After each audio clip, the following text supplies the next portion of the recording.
everyone. Welcome if you're in our newsroom. Welcome to Tortoise. If you are joining us online, welcome to Tortoise digitally. And a big heartfelt welcome to Minouche Shafik. Minouche, thank you so much for being here. My name's James Harding. I'm the editor and co-founder of Tortoise. And when we started, to be totally honest with you, when we started Tortoise, we started partly because I think a group of us, journalistically, felt the sense of a world that was, to use the poem that you quote right at the beginning of this, a world that seemed to have fallen apart. That at the beginning of the book, Minouche quotes the W.B. Yeats poem, "Things Fall Apart." And the curious thing was that we started talking about setting up Tortoise in 2016, when it felt as though a generation of politics with Brexit and Trump had fallen apart. And in the last 6 to 8 weeks, it's felt as though a generation of geopolitics has fallen apart. And what feels incredibly fortunate about having you here, Minouche, is that most books, right, that try to address the politics of our times give you a fantastic forensic and insightful explanation of how the world has fallen apart, and then tack on in the last sort of 25 pages some useful ideas of how you might put it together again. The joy, I should say, of what we owe each other is Minouche takes apart the world in the first 25 pages, and then you'll be relieved to know, leaves the rest of the book to make sense of how you might put it back together. And so the reason that we're delighted to have Minouche here as not just as the director of the LSE, but someone who's really tried to help us think through the new contract that we might build with each other as a society, is that so much of it is so practical and so constructive. So this is a heartfelt welcome to you. If you've not been to ThinkIn before, I should just say the aim of it is not that it's just a kind of sit and listen. We really want to hear from you. If you've got a viewpoint, if something that Minouche says you kind of passionately disagree with, weigh in, tell us what you think. If there's something that you passionately agree with, weigh in and tell us what you think. If there's something we're missing and we veered off into a cul-de-sac, not the first time, catch my eye and let me know what you think. And likewise for people at home, we really, really want to make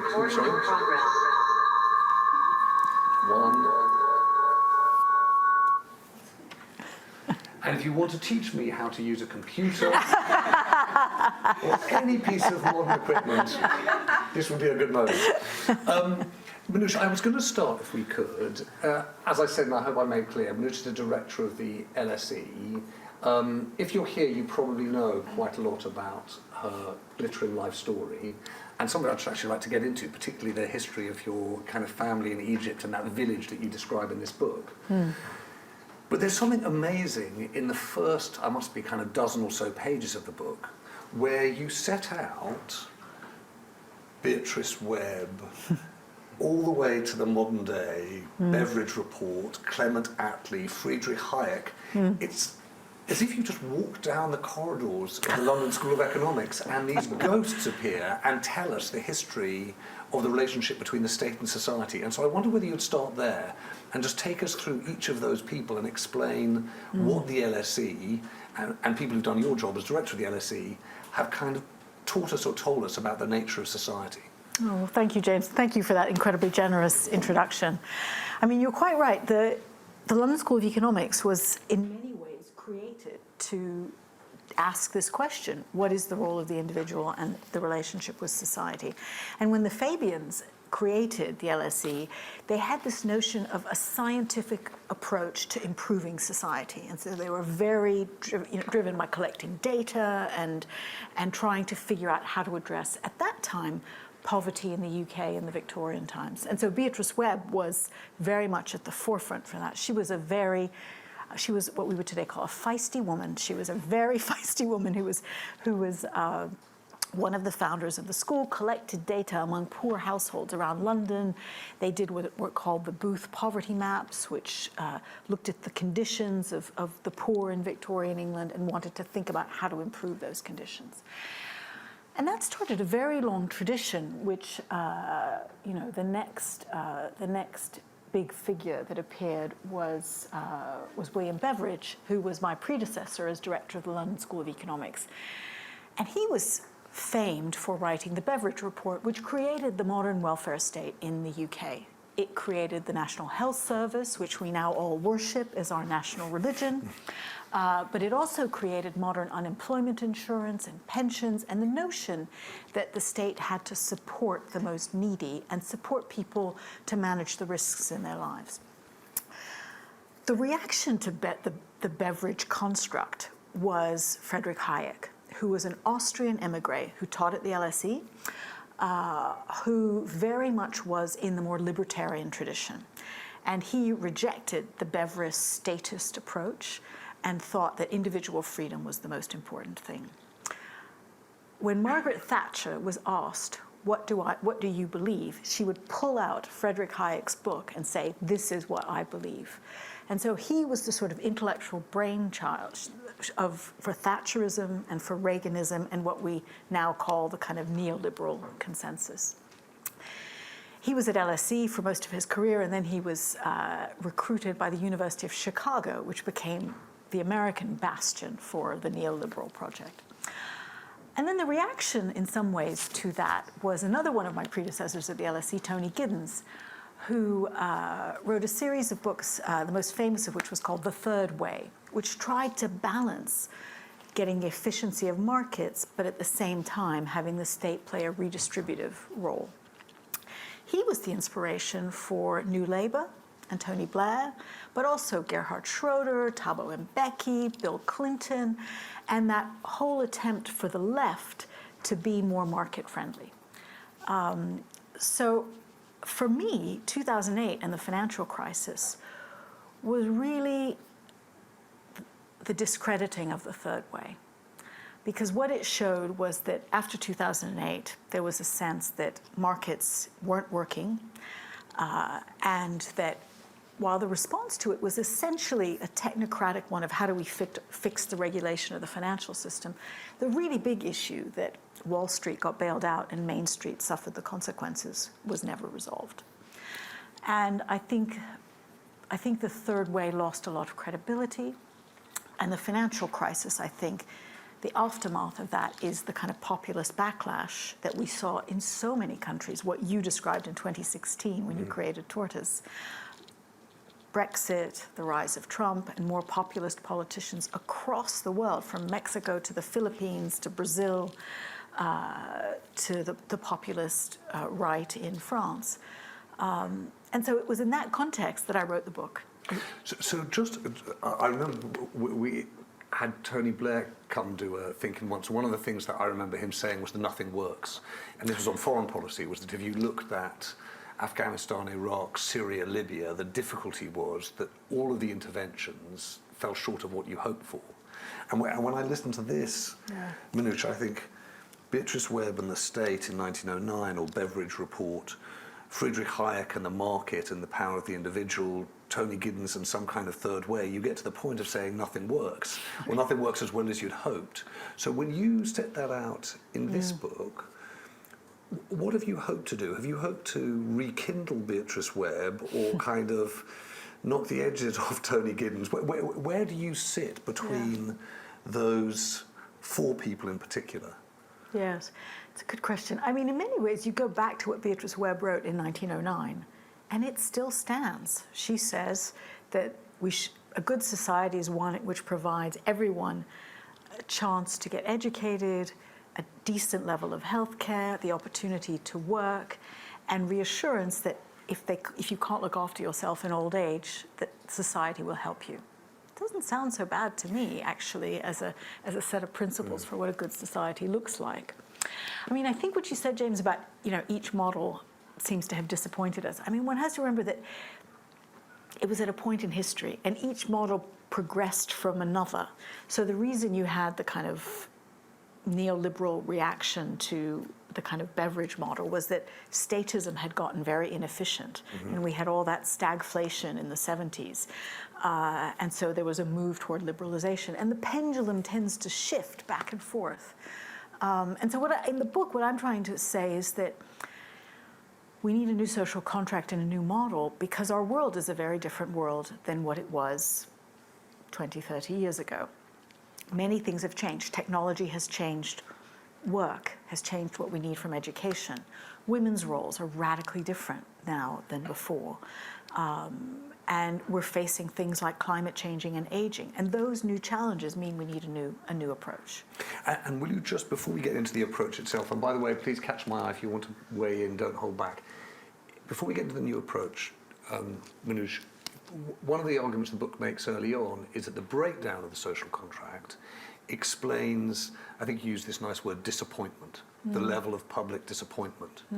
And you talk about that in more than just the markets, technology and demographics. So can you explain just to us why you think the social contract, as it has built up over the last century, has broken down? Yeah. I mean, I do think we're at a critical point. 4 out of 5 people in the world, in polls, say the system doesn't work for me.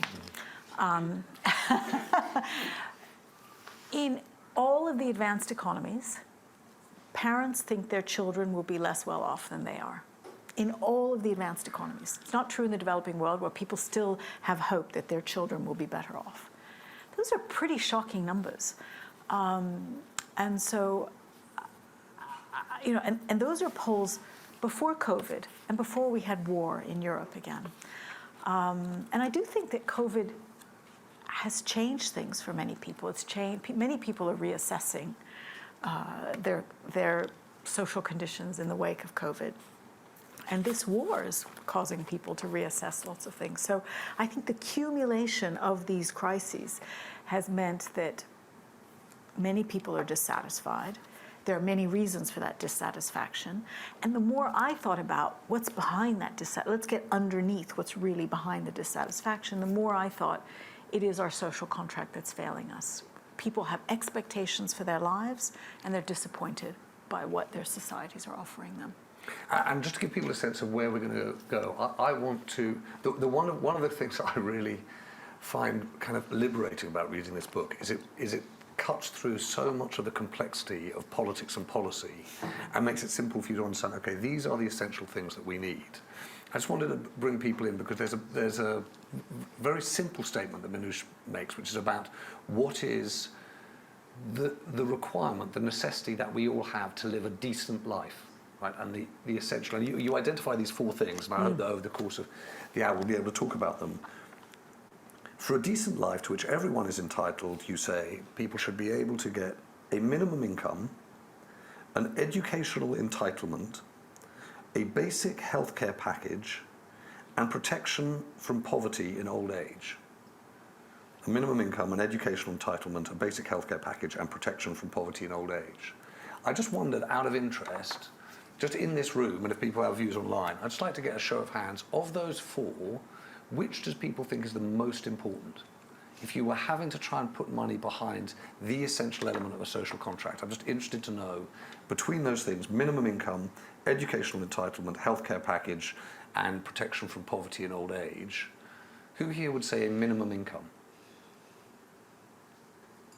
Who here would say education? Who here would say healthcare? Interesting.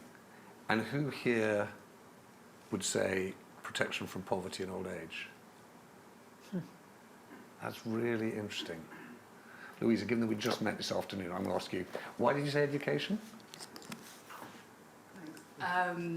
Because in my view, if you have a basic education, then you've got the potential to make an income, to then provide yourself, hopefully, healthcare.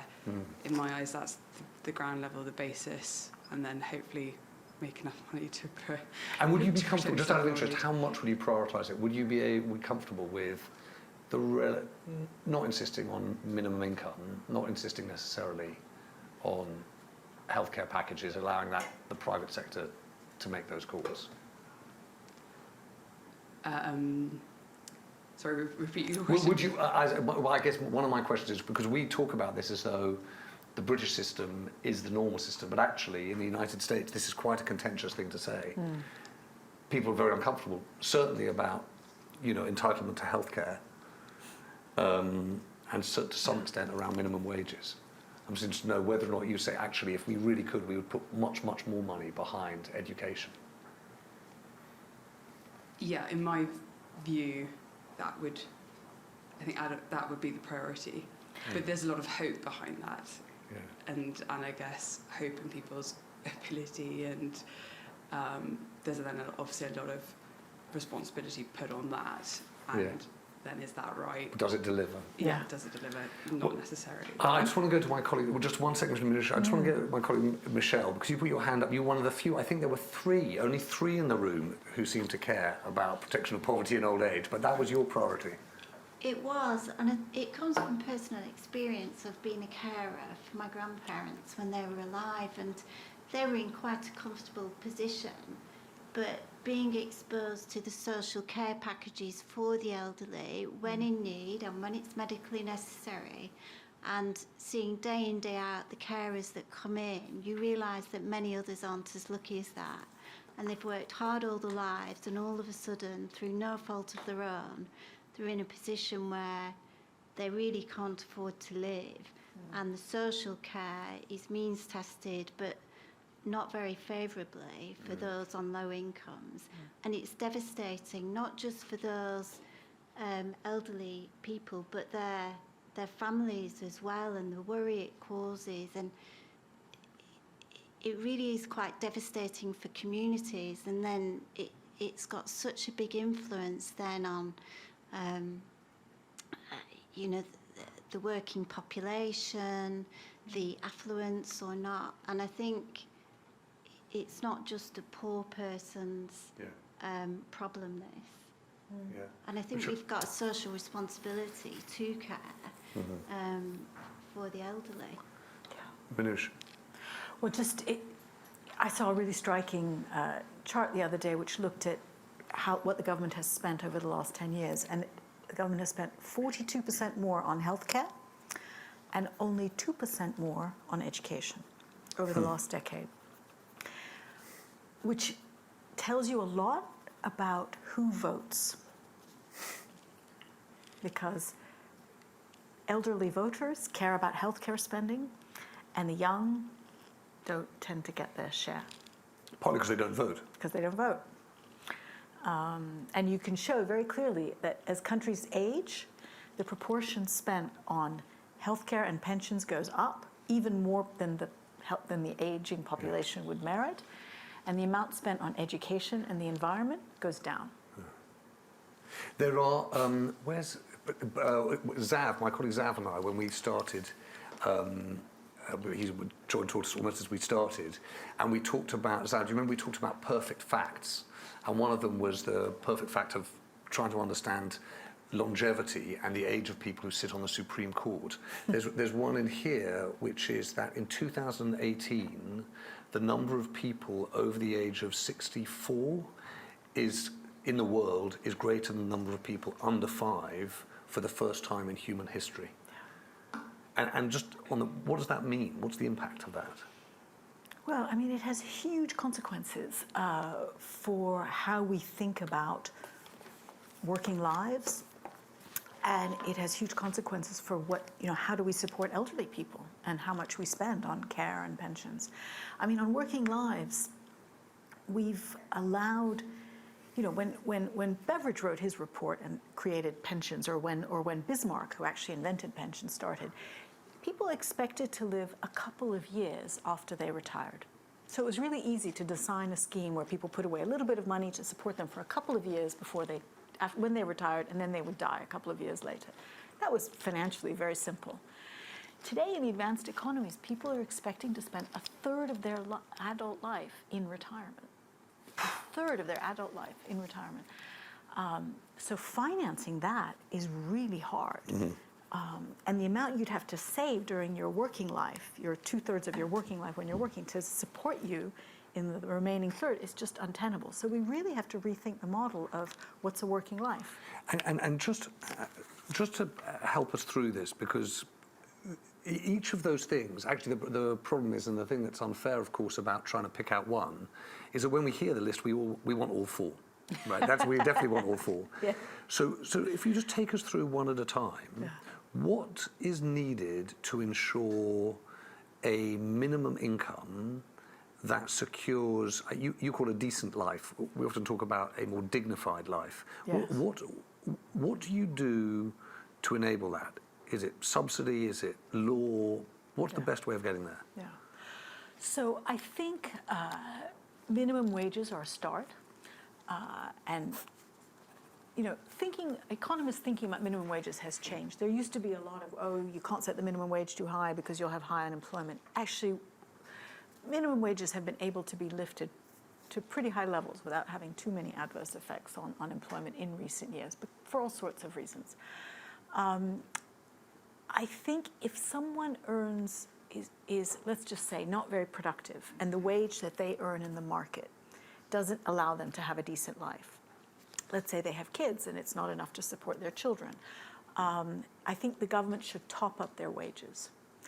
In this country, we call it earned income tax credits. So if you have a very low wage, you can get a tax credit where you get, instead of paying tax, you get an additional amount. I think that's a really good system because it incentivizes people to work. I don't really like universal basic income. Some of you may have heard proposals around that. I don't like it because it's either too little to matter, or if it's really high, then you have to raise taxes a lot to be able to give it to everyone. And you end up giving it to lots of people who don't need it because it's universal. And I think we can do a better job of targeting it. And I think it undermines the spirit of the social contract. In every society, since the beginning of humanity, capable, able-bodied adults are expected to contribute in exchange for being looked after when you're young and when you're old. And I think that's a good social contract, and people should contribute. Is there anyone here, by the way, who believes in universal basic income, who would like to see, you're all being rather coy now, knowing how I expressing my cross-question views. Louisa, but because I must say, fun enough, I'm looking at my colleague here on the screen, Liz Mosley. We often joke about UBI as a kind of tortoise problem. Because there are a certain group of people who I think are drawn to trying to think about how the world is changing, who are a bit freaked out by technology, who've looked at globalization and suppression of wages and think universal basic income is the answer. Yeah. So your version is, no, you have to keep working, but we'll top up wages for groups and geographies and sectors where the wage is insufficient. Yeah, I think so. I mean, I feel like it's giving up on people if you just say to them, you have nothing to contribute to society. I'm just going to write you a check and you stay home. Mm-hmm. And there's something a bit pernicious. You know, the tech bros love universal basic income. Right. Because they're happy to earn a lot and then just pay people off to kind of stay at home and do nothing. And I'm not comfortable with that. These are also, by the way, the libertarian tech bros who don't want to pay very much tax, so I don't know how they're going to figure this out. There's a pretty lively argument, you'll be glad to hear, in the chat here. I'm going to come to John Tidy and William Jeremy in a moment if I can, but I'm just going to go through all four minutes because it seems like really helpful to kind of get a grip on each of these. All right, so an educational entitlement. I'm always intrigued by your choice of words in this. Yes. What do you mean by an educational entitlement? So I think that one thing the older generation owes the next is an opportunity to learn for life. Our current system is such that the more you stay in the educational system, the more subsidy you get. If you don't go to university, you don't get any support. And half the population doesn't go to university. So I would give it an equal entitlement to everyone when they turn 18. In the UK, I'm just going to make up a number. Let's call it £30,000. And that's money that you have to invest in your education for the rest of your life. And you can use it to go to university, you can go to an FE college, you can do an apprenticeship. But it seems to me unfair that the current system is rigged in favor of those who stay in the longest, and also doesn't acknowledge, I mean, to be fair, the UK educational loan system, you can take out loans when you're an adult. In fact, there's no age limit to when you can take out a student loan, which I think is a good thing. But that's not true in most countries. In most countries, you only benefit from government payments for education when you're young. But if you want to reskill and retool in your 40s because you're going to change careers, there often is not a mechanism to support you. So that's why I like the idea of a pot that everybody gets to use for their whole life. But you can't do other things with it. You can't do other things with it. And that's where some of you may have read Piketty's work. He argues that everyone should get an inheritance. that you can use for anything you like. He says 120,000 euros per person when they turn like in their early 20s, and that everyone should get that inheritance. I think that's going to be a hard sell politically, and I think... Not to this room, Yeah, I'll be all in. Exactly, you guys are about the right age. But I think saying that it's for education and you're building human capital for the future, I think is a very credible story. It's an investment. So if you don't know, Minouche was one of the leading candidates, I'm not sure I'm supposed to say this, to be the governor of the Bank of England. For what it's worth, we at Tortoise thought that you were the right choice to be the governor of the Bank of England, which shows you the enormous influence that Tortoise has as you went to the IC. But the reason I mention that is that most people, when they hear something like that, Minouche, would say, okay, that's great, that's some kind of crackpot idealist thinking about that. Is that affordable, a £30,000 entitlement for every 18-year-old? What does that mean financially? I think you have to see it as investing in human capital. And the rate of return on investments in education globally is about 10%. The rate of return on the S&P 500 is 8% over the last 50 years. So investments in education pay off very handsomely. In the UK, that's just including how much more people earn as a result of getting educated. If you add all the social benefits to society in terms of better health, better ability, longevity, etc., all of that, then in the UK the numbers go well over 20% rates of return. These are, But just explain that rate of return point, because how do you measure it? Well, so what you do is you measure people, for every additional year of education, how much more people earn in their life as a result of that. So, so I would argue it's very affordable, because those people earn higher incomes, they're going to pay more tax, they're going to be more productive, they're going to work longer, and it pays itself back. So can I just ask the room, just again, and do weigh in on the chat, I'm going to start bringing some people in digitally if I might. Who here likes the idea of the 30,000 entitlement? And who here likes the idea of the $120,000 inheritance? And who thinks that after my kind of baroque and very overexcited introduction to Minouche, both ideas are a little bit crazy? Who here is like yes to the 30,000? The 120,000 cash prize? Okay, this is my colleague Mark and Andrew, who knows how to live. And who here thinks that both ideas are just unaffordable and a little bit tiny? So why don't I come to you first? So I don't know your name. I'm Danny. Danny. And Minouche is actually my boss, so this is going to be a lot of trouble. He's taking a risk here now.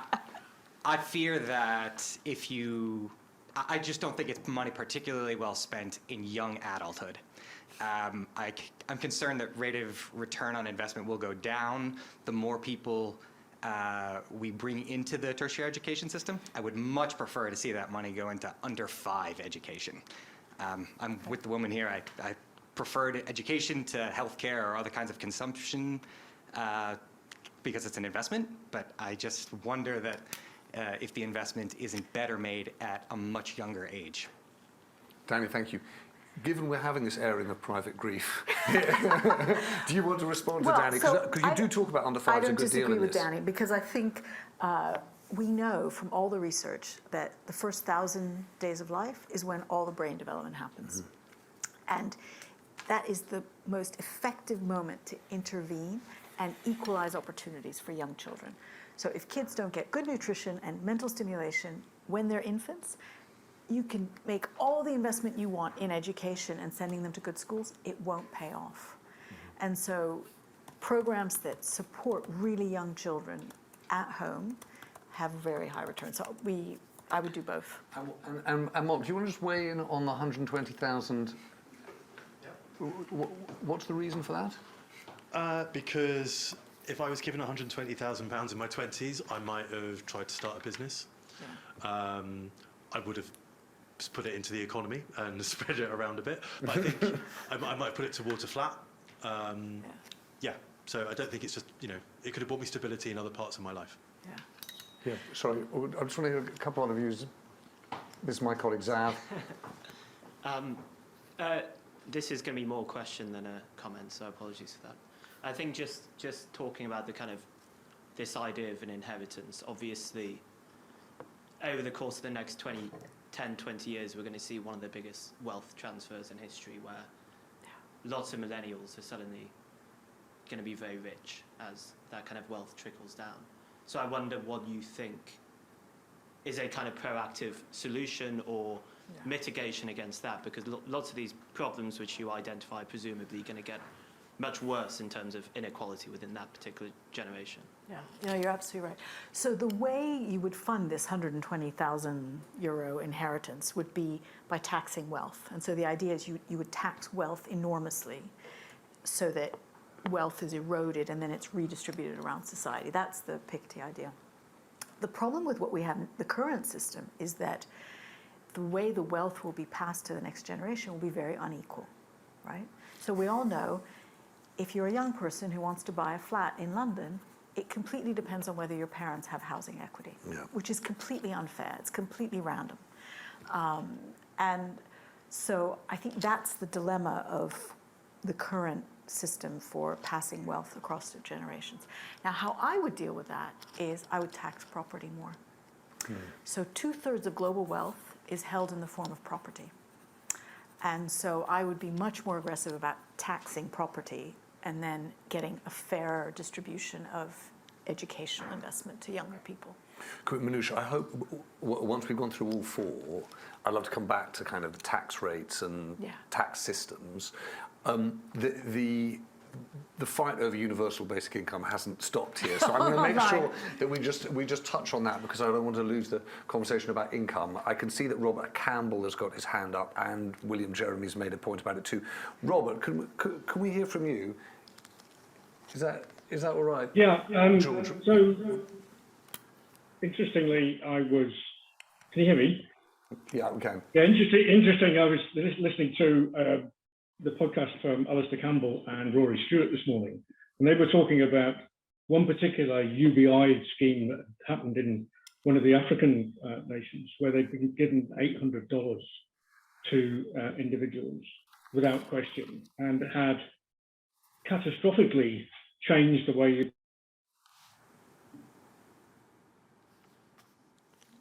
George, is that us or is that Robert? Sorry, forgive me 1 second. We lost you there. Right. Can you hear me now? Yeah, got you. Sorry. Yeah, what we heard was that there'd been a catastrophic change, but I didn't know what it was. A positive change in positive a huge variety of people being able to look after themselves, and the ability for people to spend that money wisely against the naysayers who say they'll fritter it away on drink and drugs and whatever else. I think that's different potentially from what's in Western states like the UK, for example. But I would strongly disagree, and the reason I raised my hand was strongly disagree with Minouche saying you're paying people to stay at home and do nothing, you've got nothing worthwhile. There are lots of people who would contribute to communities and societies if they had more spare time and effort, because they've been given the basic income to look after themselves a little bit more rationally. And I think that's where the successes have been seen elsewhere, in Finland, for example. So it's not paying people to stay at home, and I don't think that that's a rational behaviour. Robert, Minouche, do you want to respond? Well, so just two things. I mean, I completely agree on low-income countries. And I myself, when I was running the Department for International Development, designed a lot of these cash transfer schemes in low-income countries where you give a small amount every month to a poor family, and you don't bother to target because most people are poor. And it has, exactly as you say, huge benefits in terms of nutrition, kids staying in school, and so on. So that, I think, works very well. In advanced economies, so far, the pilots that have been done, like in Finland, on universal basic income, find that people are a little bit happier, which is good, but it doesn't change their employment behavior. They don't either start a new business or get a new job or do something different in terms of their employment behavior. It seems to not have a huge impact. Now, you could say it's because it's not very much. It's like €800 a month or something, I think is what they did in Finland. But so far, there isn't evidence that it's been transformative in rich countries, I would say. Okay, it's very interesting that so cash transfers in low-income countries, yes, universal basic income at marginal levels in advanced economies. Doesn't seem to have much No. effect. I just want to make sure I just bring in William Jeremy, partly William because I heard you kind of make the case for, or I read you made the case for UBI, but you also made the point early on, you know, distinct from Minouche's approach, you pointed out that Peter Hennessy's kind of thinking about the welfare state was about a different kind of five giants. So I just wonder whether you could touch on both of those points, William. Yes, I think UBI is very much a development out of what the founding fathers and mothers of the wider welfare state were trying to address, which is the insecurity of society generally, as against these big, huge forces like economic insecurity and joblessness, and what Beveridge called the evil of worklessness. And I think integrated in with what Peter Hennessy has been talking about, he talks about social care, social housing, technical education, artificial intelligence, and climate change as, you know, the next big five giants that we face in the modern world. And I think it can't be beyond the wit of the advanced economies to, through the idea of a universal floor, security floor that people can build from, philosophically, economically, politically. It seems to me very much in keeping with all those things that Minouche has been talking about. And I just wonder if it's just a difference of delivery mechanism rather than underpinning philosophy that it couldn't work. William, thank you. Absolutely. So I would agree with what you've just said in terms of providing a universal floor. What I don't agree with is the notion of a universal basic income is you give it to rich people too. So everybody gets the same. Everybody gets, let's just call it, £1,000 a month. And so if everyone was going to get £1,000 a month, and you were going to give it to millionaires and billionaires, and you give it to everybody, you'd have to raise taxes by a lot in order to be able to give everyone that, which means, let's say we raise taxes by 10, 20% of GDP, and then you recycle all this money through the government to give it back to people who don't need it. That's the bit I don't think is very efficient. Can I just pick up on one other but thing? I think the floor is what right. I would agree with. Just one point before we move on with healthcare and protection of poverty for the elderly. The interesting thing is that Peter Hennessy, if you know Peter Hennessy, the historian, is not, and I don't think this is either unfair on Peter Hennessy or excessively flattering of you, is not as cool as you are, Minouche. Let's face it. If you've come across him, you'll know what I mean by that. He's quite a staid and old school guy. I've known him mould. Yeah. And yet his approach to kind of rethinking the Beveridge report was exactly as William just said, to try and reconfigure the way in which we see the challenges of, you know, social economic insecurity. Yeah. Just out of interest, when you sat down to write this, did you think to yourself, I must come up with a new way of thinking about these things? Because what's interesting about the book, at least to my reading, was actually how much it's in the spirit of, not just in the spirit, actually, in the sort of mindset of Beatrice Webb. It takes quite similar views on what the fundamental threats are to our own sense of a decent, dignified life. Yeah. So will you just explain that choice? Yeah. I mean, I was very inspired by the notion of cradle to grave.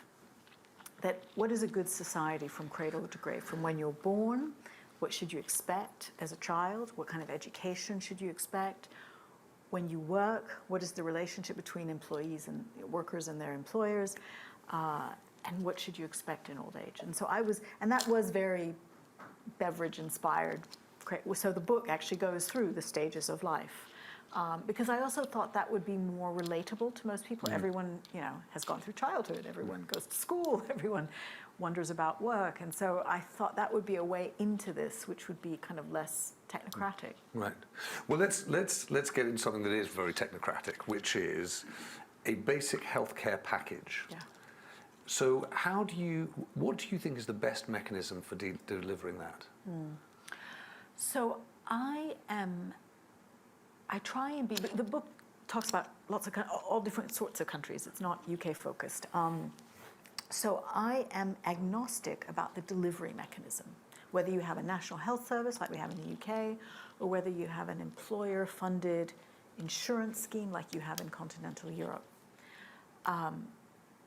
I do think that healthcare systems like the United States, which cost 17% of GDP, are highly inefficient, have unequal outcomes, and really poor health outcomes, is bad.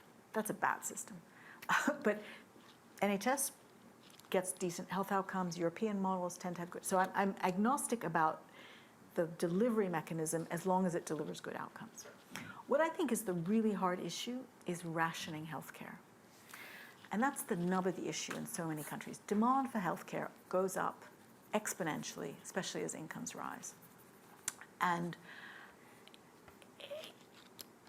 the question is, how do you set limits on what society will pay for? In the UK, I think we have a pretty good system. We have this thing most people don't know about it called the National Institute for Clinical Excellence, NICE it's called. And it decides what the threshold is of what the NHS will pay for. And they calculate it based on how much does a particular medical intervention add in terms of quality of additional year of life. And roughly speaking, the NHS will pay for a medical intervention that buys you an additional year of good quality life for about £30,000. That's the current threshold. And if there's a medical intervention, let's say some new drug, that costs £100,000 and it'll extend your life by 1 year, the NHS won't pay for it.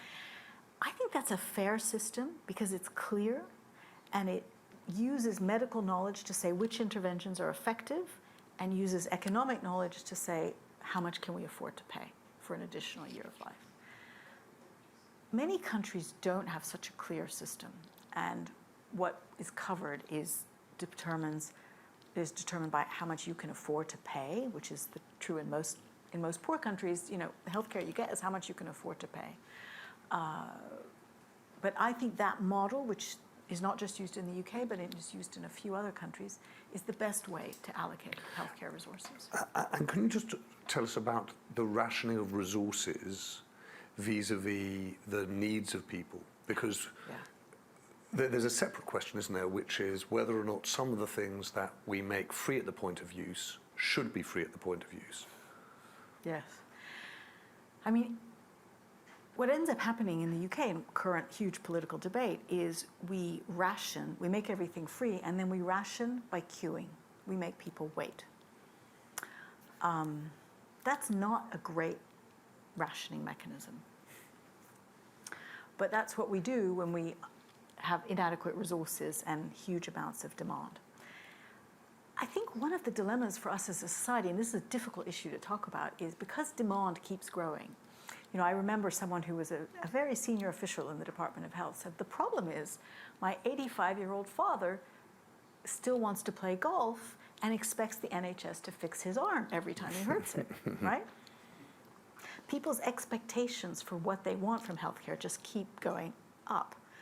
And the reason the healthcare budget keeps going up is not because of aging. Aging is a very small part of the problem. The real problem is that there are all these new technologies that come out which are more expensive, and people want them. I want that new medicine, or I want that new procedure, which will extend my life for a bit. And the really hard conversation that we have to have in society is how much can we collectively afford to pay for? So just to explain that. So I think people understand how you ration for cost effectiveness, the NICE issue. Yeah. And I think they'll also understand how would you ration in terms of healthcare need, urgency and emergency, Yeah. and economic ability to pay, how much should we ration? You know, you talked in terms of income about age groups or job sectors or geography. Is there a sensible rationing around, well, actually, it would make sense to provide greater healthcare interventions for younger people more than older people? Yeah. Is that I mean, I know I'm asking you to play God here, but those are the choices you have to make. Yes. So there's a big debate about that kind of question, because the question is, do you invest more in younger people where the returns to healthcare spending are higher versus extending the life of an old person? There's a big philosophical debate about it. I think the better way to think about it is not at a moment of time, how much do we invest in the young versus the old, but think about it in terms of your own life. If you were told, I have X amount of pounds to invest in my healthcare over my life, when would I do that? Would I invest more in myself in the early years when I'm very young, or would I invest more in my last year of life? And I think that's a morally easier way to think about it. And I think most of us would say, I'd invest more earlier in my life to make sure that I had a longer, healthy life, getting vaccinated, good nutrition, et cetera, rather than investing at the very end of my life. Within the 42%, 2%, right? So Yes. you said it right at the beginning, that was the increase in spending to healthcare versus education. Yes. Within that 42% increase, is more healthcare spending going on older people or on younger people? Older people. So even within the 42%, right? Okay, so let's just go to the fourth and final element of your sort of core, and I know this is just one element of the book, but it feels like it's the core of our social contract, protection from poverty and old age, right? So for those people who are looking at inflation, thinking, I can't believe the government signed up to the triple lock and long increases in pensions, Yes. there may be some people in this room, Michelle and a couple of others accepted, who might think, I think the pensioners have had quite a good run for quite a long time. Yeah. So what's a reasonable level of protection from poverty and old age? So I think the state pension, which is the amount you can expect from society, needs to be at a level that avoids destitution in old age. But I also think that we have to, as people are living longer, we have to ask people to work longer. And therefore, their need to draw on their state pension diminishes. And you know, in the UK, we've abolished retirement ages, which I think is a good thing. Mandatory retirement ages. That's not true in most countries. In most countries, there's an age by which you are, you know, you have to retire. I think the dilemma is, when are you eligible for your state pension? And in the book, what I recommend is linking the time when you can draw on your state pension to life expectancy. So as we live longer, you have to wait longer to get your state pension. And that way you can balance the books a little bit and free up resources to do other things. And it doesn't have to be one for one. In some countries, it's shared. So as we live, you know, if you live 1 year longer, you don't get your state pension. You have to delay the eligibility for your state pension by 6 months or 8 months, or it could be a whole year. It depends. I mean, I think that's a debate we need to have. But I do think we need to expect people to work longer, because it's not fair to ask younger generations to pay the kind of taxes necessary to allow people to retire at younger ages. A bigger pension pot, but you get it later. Yeah, a decent pension pot, but you get it later. So I want to, I know I keep saying do weigh in, but I'm going to keep going after you if I might. Minouche. So the magic money tree issue, right? Yes. So people will have listened to this and thought, all right, so we need to figure out some way to provide greater incomes to many people in different circumstances. We're possibly going to hand out £30,000 to people when they turn 18.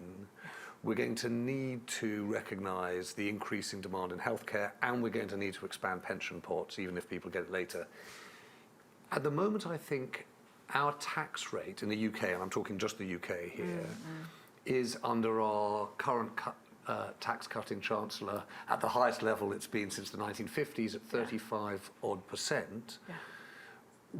And I think our debt level is around 100% of GDP. Right. So if you're going to find money for the government, what do you think is the sensible level in the UK for tax and debt? So the first thing I'd say is that even though I know interest rates are on their way up, we are still at incredibly historically low rates of interest. We're at 0.75 at the moment. Historically, interest rates have been about 5%, if you look over time. So interest rates are still very low. And the level of debt that governments can sustainably pay for is much higher than we thought before. I mean, the irony is that if you look at how much the government pays for debt servicing, think of it as how much you have to pay to service your mortgage. Even though debt has gone up massively from 60% of GDP to about 100% of GDP, debt servicing has actually fallen because interest rates have come down so much. So I think we can actually sustain higher levels of debt than we thought we could previously. So will you just pin the tail on the donkey? What's the number? Yeah. Well, so that's a really complicated question because it depends on what the level of the deficit is, what future interest rates are going to be, and what future economic growth rates are going to be. And all three of those things are uncertain. So I can't pin the tail on the donkey. But what I can say is that 100% is not a crisis. And countries like Japan have debt levels that are 200% plus of GDP, and they're not exactly collapsing. So it's not, there's not a mechanical number, and you actually have to look at the circumstances of individual countries and look under scenarios of, I used to spend a lot of my life doing this when I was at the IMF, figuring out what sustainable debt was for different countries. And you have to project what's going to happen to growth rates and so on. I would argue that some of the investments that I would suggest making as part of a better social contract, particularly in education, will raise the growth rate and enable you to sustain much higher levels and to repay the debt. So sorry just to push it down, Minouche. So you wouldn't be spooked by 120%? No. 150%? No, you're not going Okay, fair enough. 120%, let's just be clear, gives people a fair few billions. Sorry, Seb, do you want to say something? I was thinking about like one way to spend the money, rather one option. And what if you gave a lot of money as incentive to multi-generational households? Because that seems to solve, there's probably holes in it, but it seems to solve a lot of the problems. Like, you have education from the elderly to the young, you have financial support for the young and the old, and I grew up with my grandma and learned everything from my grandma, and it seems socially nice, and it seems as well to kind of support the financial split. Less well-off families are more likely to live in a house. It should be a luxury to kind of move into your own house kind of thing. I don't know, I wonder if there's obvious holes in that. But. No, it's a very good point. And, historically, multi-generational households were how we managed these risks, right? So the older generation looked after the young, the grandparents looked after the grandchildren, they got looked after by the rest of the family when they grew old. It was a really good risk-sharing mechanism. I grew up in a multi-generational family, and it can work really well. For some people, it's not so great. And for many people, there are all sorts of families out there, and so it depends a little bit. But I think what's interesting is that really across Europe, and including in the UK, we are seeing people going back to multi-generational living because the cost of housing is so high.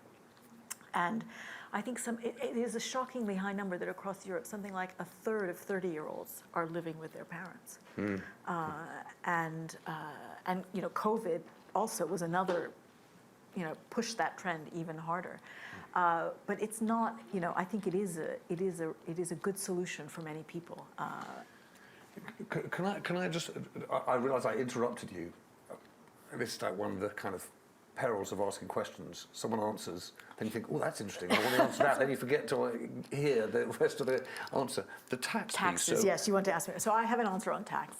I would do two things on tax. I would impose a carbon tax, which I think makes a huge amount of sense, and I would tax property. Because I think there's a lot of people talking about taxing wealth. Taxing wealth is really hard. There are three ways you can tax wealth. You can tax inheritance, you can tax dividends, and you try and tax the stock of wealth. So okay, most countries have a little bit of an inheritance tax. There are lots of ways to get around it, and it doesn't generate much income. Dividend taxation. There's a lot of interesting work being done now about how dividends are how much you earn, like if you own a share or something, or the income you get from owning a share.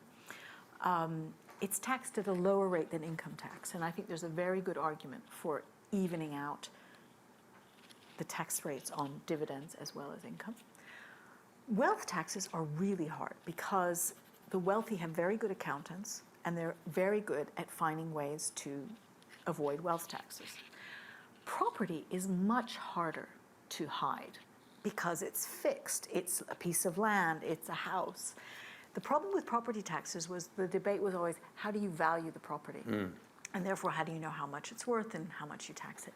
These days, that is not an insurmountable problem. If you go on Zoopla, you could pretty much find out the value of most properties, right? There are ways to solve the property valuation problem. And so I think certainly in the UK, but globally, property is undertaxed, and it's where a lot of the wealthy hold their assets, and it's a pretty good proxy for a wealth tax. And is your property tax itself progressive, i.e.? I think you could just have a flat rate property tax of whatever it would be, but because the wealthy own properties that are much higher, they would obviously pay a lot more. And flat rate at? Again, depends on the country. If you pay, I mean, a good example is council tax in this country. If you get your council tax bill, it is progressive. It's banded by different levels depending on the value of the property. It's just too low. It's just too low. So in effect, we do have a property tax. We do have a property tax. We just don't have a very good one. It's not very good for two reasons. One, the value that they use for property is like they use data from like 10 years ago, so they undervalue the property, and the rate is too low. So Minouche, this is my colleague Jasper called it, yeah. On the politics of that, I mean, I think they value properties. The last valuation was done in the sort of early 90s, right, for that, and no party has ever gone into an election saying we're going to revalue everyone's properties and impose a property tax. I don't think since it's completely unrealistic politically. I mean, they've just raised taxes on wages through national insurance. I mean, I would think that would be a much fairer way to raise revenue than the current, the decision to raise national insurance. You're absolutely right. The incidence is very different. Like, who would pay the property tax? Well, it would be older, wealthier people would pay more. The recent decision on national insurance affects workers, middle-aged workers, young and middle-aged workers. So you're right. There is a lot of politics around who you choose to tax and raise revenue from. I mean, I guess I would argue it would help if younger people voted more for these kinds of policies, because it's a distributional question of who pays. Who pays? Firstly, this is not the first time that I've done some really lousy time management, but I realise that we've come to the end of this hour, and there was one question, if you'll indulge us just for a couple minutes more, which I'd love to hear the answer to. There's a really sort of touching thing that you say at the beginning of the book that you almost glance past, which is having been in a village in Egypt. So it was the home of your My mother's mother. family. Yeah. And going to this village and looking at girls who didn't have a school education, couldn't choose to do the things that you had done or that you would then go on to do, and how that sort of lived with you. And I wondered whether or not, to be honest, whether that was kind of the motivational thing in your life, like the sort of origin story, or whether or not that was just one story, whether or not, if you're piecing together all the things you've done, IMF and development and LSE, and is having seen that the thing that explains the choices you've made? I mean, in many ways, yes, because I think I'm acutely aware of the randomness of life and how where you start determines so much of where you end up. And at some deep level, I feel that that's unfair. I think the other thing that kind of shaped me enormously is my family experienced social mobility downward because we were relatively well off, were nationalized, lost everything, had to start from scratch. So I experienced both downward and upward social mobility. And Just explain that story. So what happened to you? so my family was in Egypt. My father was relatively well off and had a fair amount of land and other things. And then during the revolution in Egypt in the 60s, the government nationalized property. And so he lost most of his wealth. And so we had to immigrate, and he left and had done a PhD in the US, and we went to the US and kind of started from scratch, basically, with with very, very little. And, I went to pretty dreadful schools. I went to a lot of schools, more schools than I can remember. And, but for me, education was the way I was able to rebuild my life, and the way my father was able to rebuild his life, because he happened to have this PhD, and that even though he had nothing else, that's what saved him. And so I think that experience of the randomness of life, the fact that you can lose everything and education is your salvation, played a huge role in my personal choices in life, and made me realize that, in a good society, there is a social contract that reduces the role of luck in life and rewards people for making a contribution, and looks after people who have bad luck. And so in many ways that was the origin story. Minouche Shafik, the thing that you would... Did I just make that sound? That was very... Exactly, my inner baritone has come out there. I'm sorry. I wanted to say, we don't always get this. Sometimes we get, could you move this along? There's not been much to say here. In this particular thinking, the great thing is with the hybrid thinking is you can read a little more of the minds of people listening because they contribute in the chat. The thing that most people have said is, I wish this thing could have gone on longer. It's been too short. So I suppose I certainly feel that. I suspect other people in the room will feel it.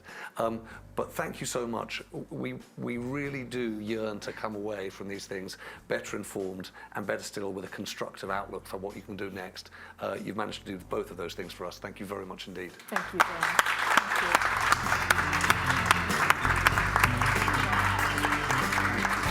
Thank you.